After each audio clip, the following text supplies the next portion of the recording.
നമസ്കാരം. പുതിയൊരു വീഡിയോയിലേക്ക് സ്വാഗതം. ഞാൻ അംബികാനന്ദൻ, തൃശ്ശൂർ. ഇന്നത്തെ എൻ്റെ ചോറ്റുപാത്രത്തിൽ ഇന്ന് ദ്വാദശിയാണ്. അപ്പോൾ ഇന്നത്തെ എൻ്റെ ചോറ്റുപാത്രത്തിൽ എന്തെന്നൊക്കെയാണ് നമുക്ക് നോക്കാം. ഒരു ചോറും പിന്നെ കൂർക്ക ഉപ്പേരി, പിന്നെ പരിപ്പും പടവലങ്ങ തക്കാളി ചേർത്ത് തേങ്ങ അരച്ച ഒരു കറി, പിന്നെ പപ്പടം മുളകിട്ടത്, പിന്നെ ചെറുനാരങ്ങയും നെല്ലിക്കും കൂടിയുള്ള അച്ചാറ്, വെള്ളം. ഇതൊക്കെയാണ് ഇന്നത്തെ എൻ്റെ ചോറ്റുപാത്രത്തിൽ. വരുമോ, നമുക്ക് കഴിക്കാം. അപ്പം നമുക്ക് ഭക്ഷണം കഴിക്കാം. സ്വാമിയേ ശരണമയ്യപ്പ. അപ്പം നിങ്ങളൊക്കെ കഴിച്ചോ? കുടിച്ചോ, കാപ്പി കുടിച്ചോ, ചോറുണ്ടോ? അപ്പം ഞാൻ കഴിക്കാൻ പോവുകയാണ്.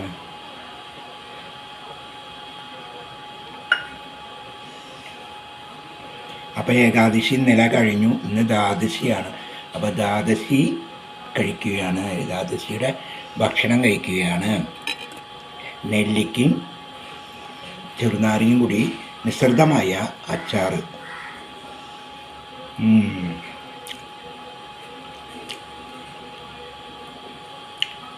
കൂർക്കയും ചോറും.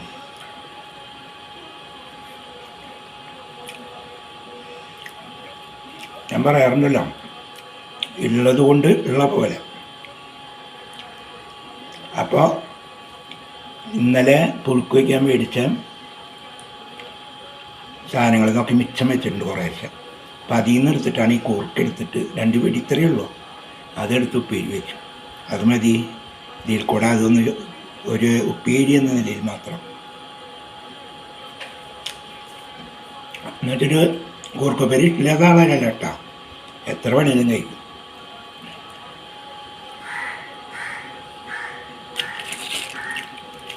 മുളകിട്ട പപ്പടം. ഇതിനുണ്ടൊരു കഥ. ഇത് ഞാൻ എവിടെയൊക്കെയോ കണ്ടുണ്ട്, കഴിച്ചിട്ടില്ല. ഇപ്പോഴല്ല കേട്ടോ, തുടക്കത്തിൽ. എനിക്കൊരു ഒരു ദിവസം ഇതൊന്ന് കഴിക്കണമെന്ന്. അപ്പോൾ ആരോടും ചോദിച്ചിട്ടില്ല, പഠിച്ചിട്ടുമില്ല.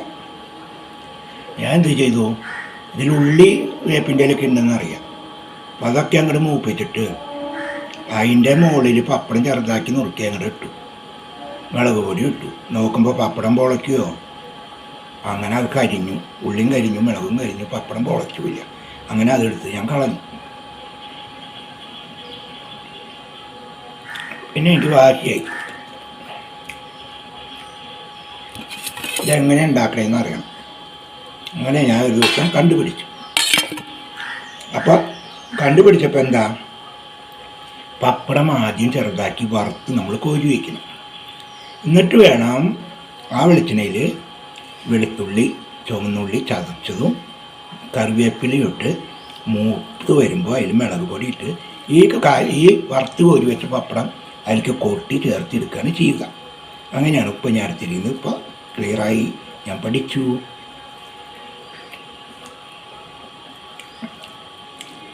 നൃത്തകല പോലെയാണ് പാചകം ഒരു കലയാണ്. അതാരും ശ്രദ്ധിക്കാണ്ടാണ്. ഞാൻ പറഞ്ഞു തരാം, നിങ്ങൾ ശ്രദ്ധിച്ച് നോക്കും. നൃത്തം പഠിക്കാൻ പോകുമ്പോഴൊന്നും പെട്ടെന്ന് കിട്ടണ കാര്യമില്ല. അതിൻ്റെ അടവുകൾ, മുദ്രകൾ, തലതിങ്ങനെ വെട്ടിക്കൽ, ഇതൊന്നും പെട്ടെന്ന് കിട്ടില്ല. കുറേ പഠിക്കണം. കൈ വെച്ചിട്ടും ഒക്കെ ഇങ്ങനെ വെച്ചിട്ട് കാണിച്ചു തരും, ഗുരു കാണിച്ചു തരും. അതനുസരിച്ച് ചെയ്യണം. അക്കാര്യത്തിലൊക്കെ എളുപ്പമാണ്. ഒരു എളുപ്പമില്ല, ഒന്നിനും എളുപ്പമില്ല. എല്ലാം ബുദ്ധിമുട്ട് പിടിച്ച കാര്യം തന്നെയാണ്. അപ്പോൾ പറഞ്ഞു വരുന്നത്, നൃത്തം ഒരു കല പോലെ തന്നെയാണ് പാചകവും ഒരു കലയാണ്. അതിൽ മുദ്രകളുണ്ട്, അടവുകളുണ്ട്, ഭാവങ്ങളുണ്ട്, എല്ലാം ഉണ്ട്. അത് നമ്മൾ ശ്രദ്ധിക്കാണ്ടാണ്.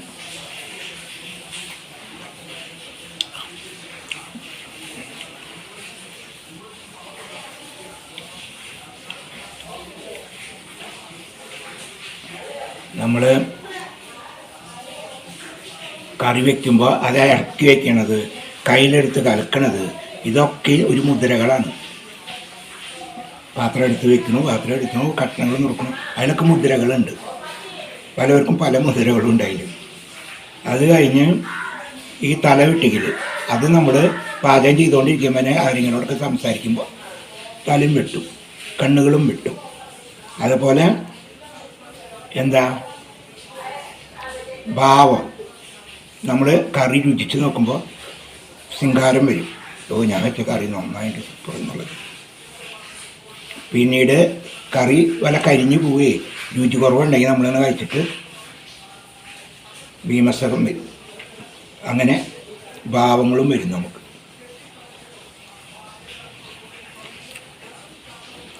ഉച്ചം വരും.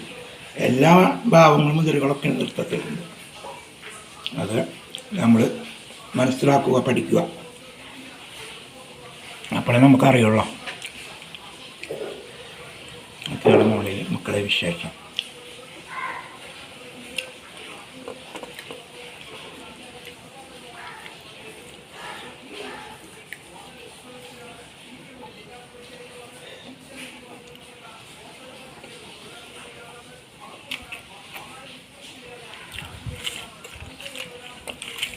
ആദ്യമൊക്കെ ഞാൻ ഇഷ്ടമില്ലാത്ത ഒന്നും കഴിക്കില്ല. എനിക്കത് വേണ്ട, എനിക്കിത് വേണ്ട, ഇഷ്ടമുള്ളത് മാത്രമേ കഴിക്കുള്ളൂ. പക്ഷെ നമ്മൾ സ്വയം കുടുംബം നോക്കാൻ തുടങ്ങിയപ്പോൾ, നമ്മളത് വാങ്ങിച്ച് നമ്മൾ കുടുംബം നോക്കാൻ തുടങ്ങിയപ്പോൾ എന്തായി, എന്ത് കിട്ടിയാലും ഓക്കെ ഓക്കെ. അത് വരിക്കൊക്കെ നമ്മൾ പറയും എനിക്ക് അത് ഇഷ്ടമല്ല, ഇത് ഇഷ്ടമല്ല, അതെന്തിനാ വെച്ചേ, ഇതെന്തിനാ വെച്ചേ. ആ കുടുംബം നോക്കണവർക്ക് അറിയുള്ളൂ. അതുകൊണ്ട് ഒരു കറിയുന്ന അവർ ചിന്തിക്കണം.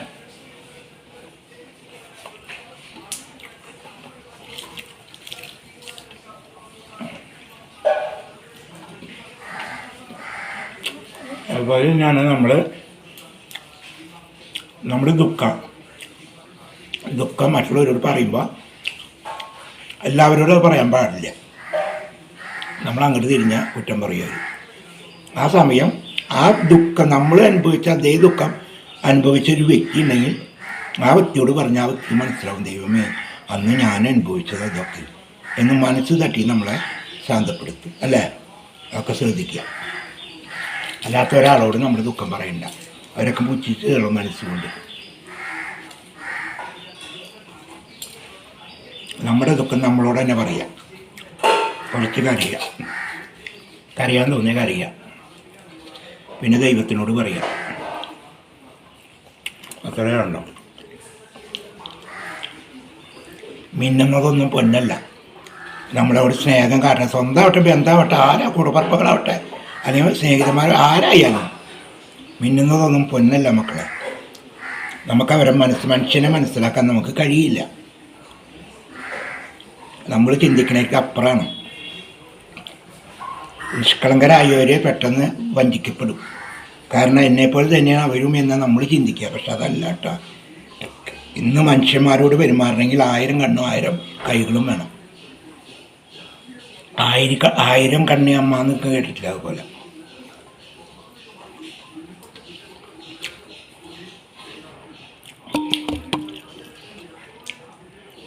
ഞാൻ പറഞ്ഞതൊക്കെ അനുഭവത്തോടെയാണ്. അതൊക്കെ കേട്ട് നിങ്ങൾ മനസ്സിലാക്കി മുന്നോട്ട് പോവുക. അപ്പം നിങ്ങൾക്ക് കുറച്ചൊക്കെ സമാധാനം കിട്ടും.